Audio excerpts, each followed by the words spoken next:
Dated around AD 52, Thales was one of the first secular writers who mentions Christ. Julius Africanus is one writer who quotes of his historical writing, saying, Thales, in the third book of his histories, explains away this darkness as an eclipse of the sun. Unreasonably, as it seems to me unreasonably, of course, because a solar eclipse could not take place at the time of a full moon. And it was at the season of the Paschal full moon that Christ died. This reference of the Gospel account confirms that darkness fell upon the land during the crucifixion of Jesus, and that this event was well known and required a naturalistic explanation from the non-Christians such as Thales. Another remarkable reference to this supernatural darkness is found in the manuscript of another pagan historical writer named Phlegon from Lydia. In approximately AD 138, he noted, during the time of Tiberius Caesar, an eclipse of the sun occurred during the full moon. Phlegon's reference to this event is also mentioned by the 3rd century Christian apologist Origen and the 6th century writer Philippon. A Syrian Stoic philosopher named Mara bar Seraphion wrote a letter from prison to his son sometime after AD 70. In the letter, he compares Jesus to the philosophers Socrates and Pythagoras.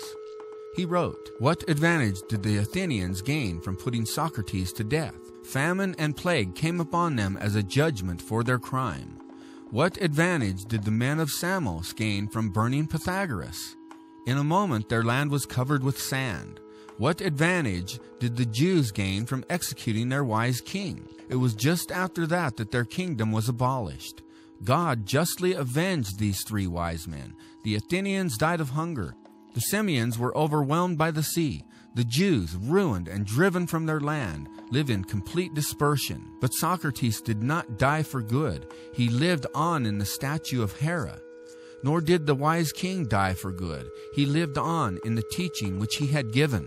This letter refers to the gospel statement that was placed above the cross of Jesus. The writer also mentioned that the Jews suffered judgments of God after executing their king, which most likely is a reference to the destruction of Jerusalem and the temple by Rome in AD 70.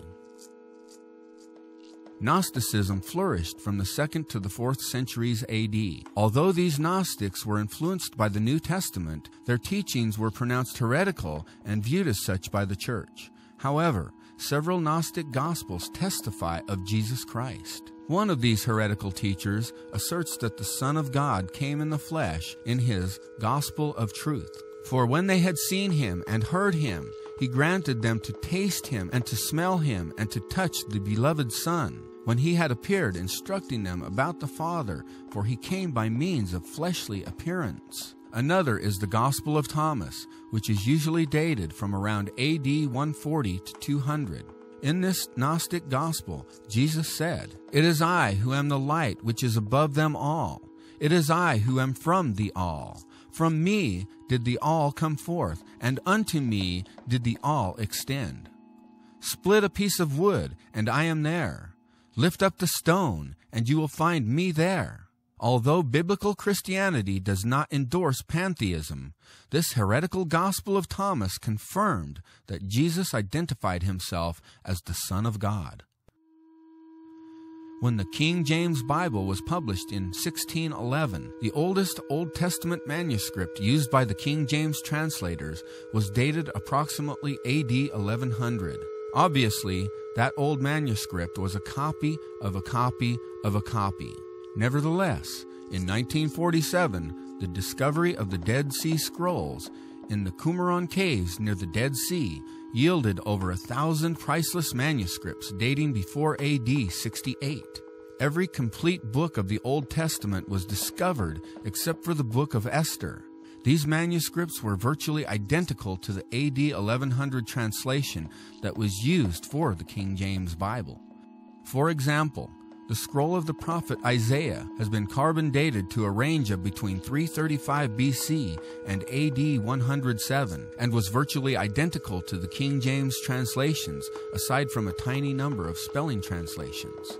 Along with these Old Testament manuscripts were scrolls that contained references to the New Testament and Jesus of Nazareth. One scroll discovered in Cave 4 refers to the Messiah as the Son of God and the Son of the Most High.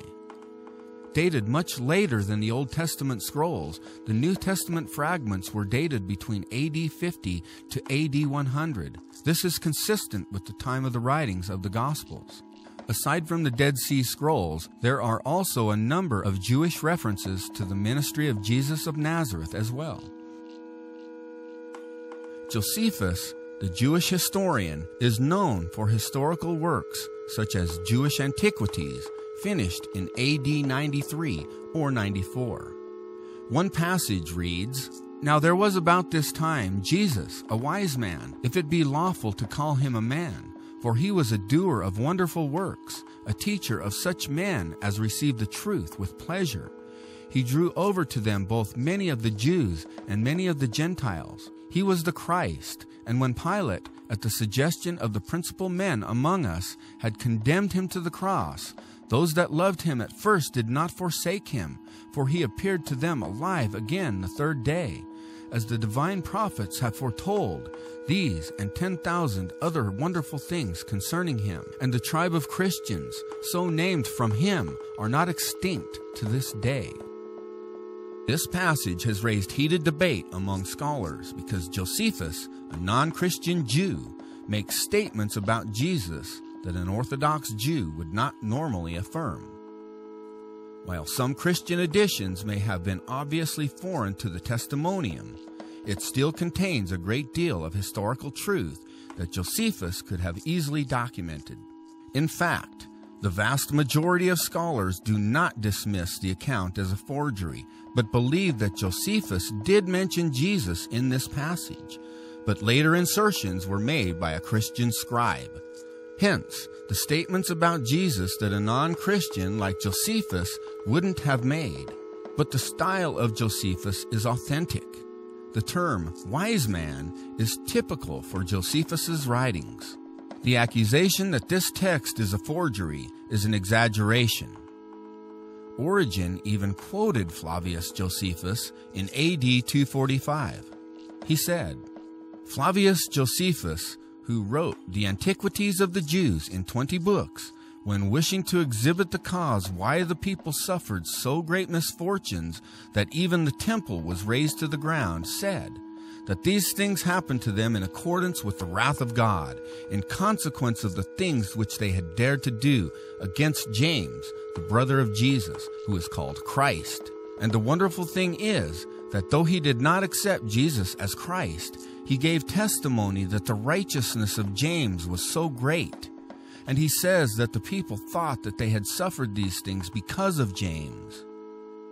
The Babylonian Talmud asserts that Jesus, or Yeshu, was indeed a rabbi with followers. It says, Yeshu had 5 disciples, Mattai, Nakai, Netzer, Buni, and Toda.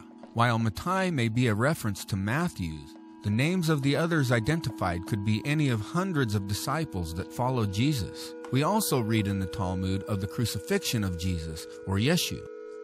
It has been taught, on the eve of Passover they hanged Yeshu, but not having found anything in his favor, they hanged him on the eve of Passover. Another version of this text says, Yeshu the Nazarene, making the link to Jesus much stronger. The word hanged is another way of referring to the crucifixion. The reference that the crucifixion occurred on the eve of Passover agrees with the account in John 19:14. Obviously, Jesus was a real person. But who is Jesus? Was Jesus a liar, a lunatic, or was Jesus Lord? This question may be answered by his resurrection.